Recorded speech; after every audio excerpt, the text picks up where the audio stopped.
I was looking through the details of this situation in Andhra Pradesh, and it really feels like a perfect storm of online commentary and real-world political tension. It really does. It starts with words online and just escalates incredibly quickly. Yeah, it's like watching a fuse burn.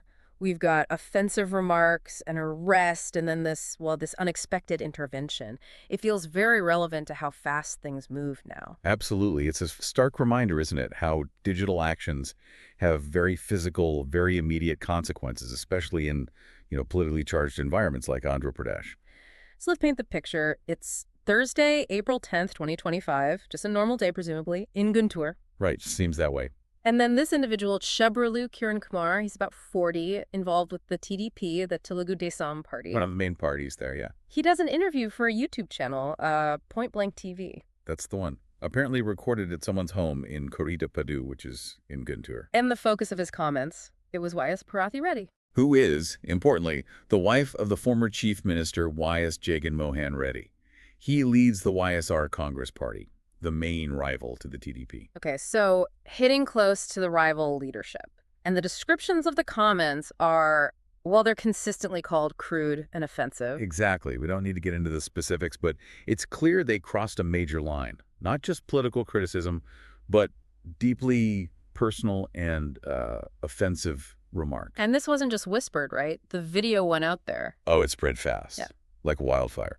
Social media picked it up, and there was immediate, significant public outcry across, well, pretty much all sections of society, it seems. Which must have put the TDP, his party, in a really difficult position. Immediately. Yeah. And to their credit, perhaps they reacted very quickly. They suspended him, right? Straight away. Yes, immediate suspension. And it turns out the current chief minister, Chandrababu Naidu, who leads the TDP, he'd actually warned party members about this sort of thing before. Oh, really? Yeah, specifically about personal attacks, especially targeting women and children connected to political opponents.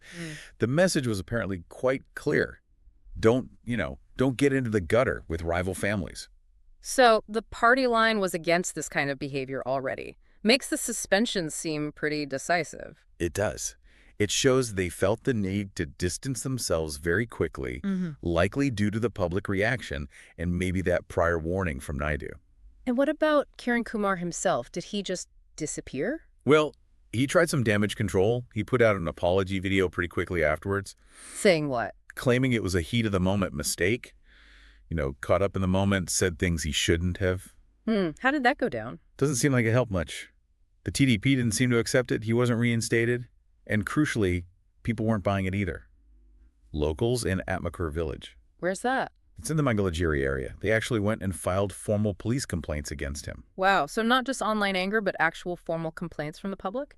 Exactly. It shows it hit a nerve locally, beyond just the political sphere.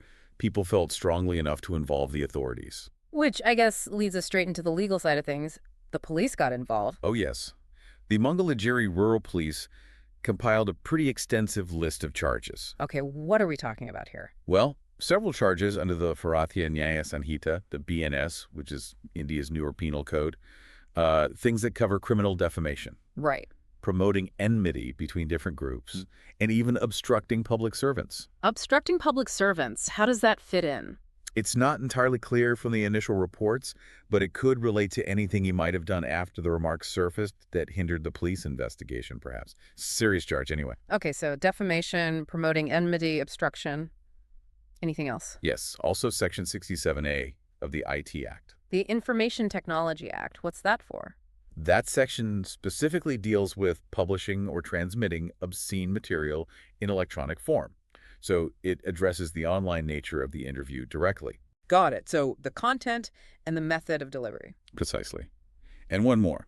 Section 37 of the BNS, which relates to publishing or circulating statements or rumors that are likely to cause public mischief or disrupt public tranquility. So they're basically saying his words were not just offensive, but potentially dangerous to public order. That seems to be the thrust of it, yes.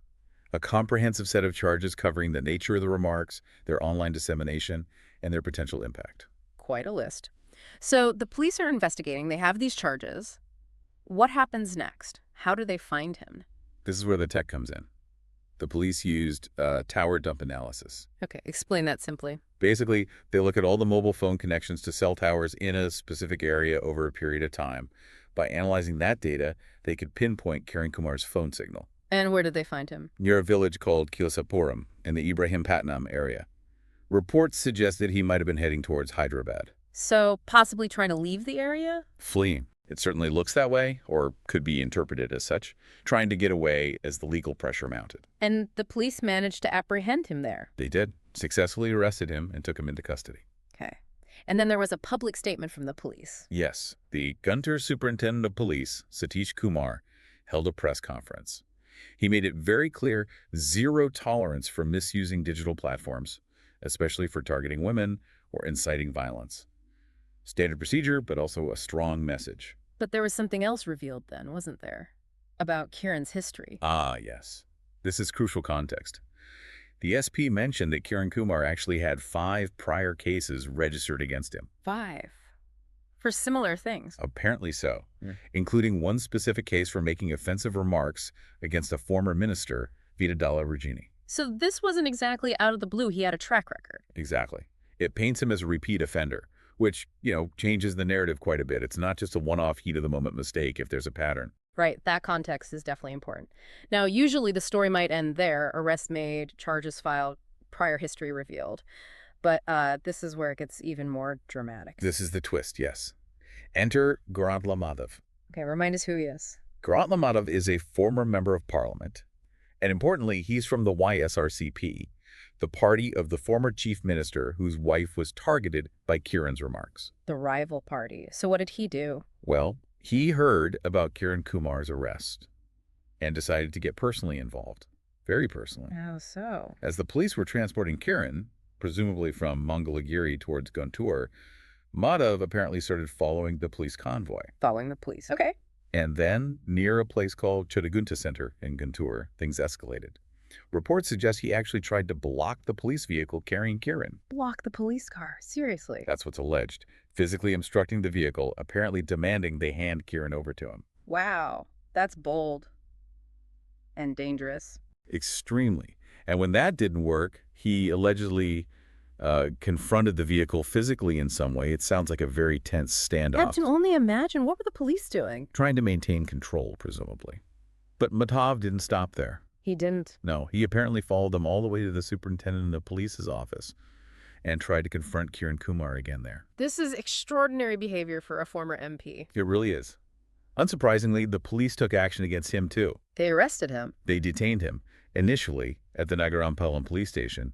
The grounds were obstructing police officers in the execution of their duty. Makes sense. You can't just interfere with an arrest transport like that. No, and then things got even more complicated. How? Well, word got out, and the YSRCP district president, a man named Ambadi Rambabu, and other party members, started gathering at the Nagarampalam station where Madhav was being held. Ah, so potential for escalation. Clashes between party supporters. Exactly what the police likely wanted to avoid. So, to de-escalate the situation, they quietly moved Gret Lamagava to a different station, Nalapadu police station. Trying to diffuse the tension. Smart move, probably. Seems like it. And, inevitably perhaps, a case was also registered against Madhav for his actions, the obstruction, the confrontation. So now you have the original offender arrested and a former MP from the rival party arrested for trying to interfere. What a mess. It really captures the intensity of the political climate there, doesn't it? It absolutely does. Stepping back from the minute-by-minute drama, what does this whole episode tell us about the bigger picture in Andhra Pradesh politics? Well, firstly, it starkly reflects that deep, often bitter rivalry between the TDP and YSRCP. These kinds of personal attacks, unfortunately, have become quite common weapons in their political battles, often amplified by social media. Yeah, the online battlefield spilling offline. Precisely. It shows how digital platforms are this double-edged sword. They give voice, allow mobilization, but they also, turbocharge the spread of negativity and have these very real-world consequences, as we saw here. And the accountability aspect is interesting too, isn't it? Very much so. You have the TDP acting swiftly to suspend Kiran, showing they can hold their own members accountable, at least publicly. Right, trying to manage the fallout. But then you have Madhav's intervention. It raises questions about how leaders react, the signals they send, and the potential for actions by prominent figures to escalate situations further, even if their motivations stem from outrage or loyalty. It's a very fine line for both parties to walk, managing their cadres, responding to attacks, all under the glare of constant media attention. Exactly. Balancing party discipline with political maneuvering in such a high-stakes environment, this incident packed all of that into just a couple of days. So, just to quickly summarize the chain, offensive online comments targeting a political figure's wife. Leads to the commenter's swift suspension by his own party and then his arrest by police. Then, a dramatic, unexpected intervention attempt by a former MP from the rival party during the police transport. Which results in his detention and a separate legal case against him. It's quite the sequence. It really does feel like a microcosm of contemporary political dynamics, especially where digital communication meets intense regional rivalries. It underscores how quickly things escalate, how blurred the lines are between online talk and offline action, and the very real consequences our words and deeds can have. Which brings up a much broader question, really, for all of us navigating this online world. Thinking about the sheer speed and reach of information today, how do we as societies find that balance? Balance between what? Between protecting freedom of expression, which is fundamental, and maintaining some level of, respectful public discourse, especially when politics gets so heated and personal. That's the million-dollar question, isn't it? Yeah.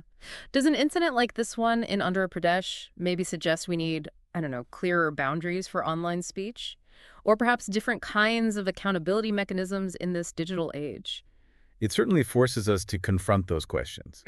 Because while this happened in Andhra Pradesh, the underlying themes, online behavior, political responsibility, the impact of words, they feel pretty universal right now. Definitely food for thought. Well, thanks for walking through this incredibly complex and dramatic situation with me. Always interesting to unpack these things. Thanks.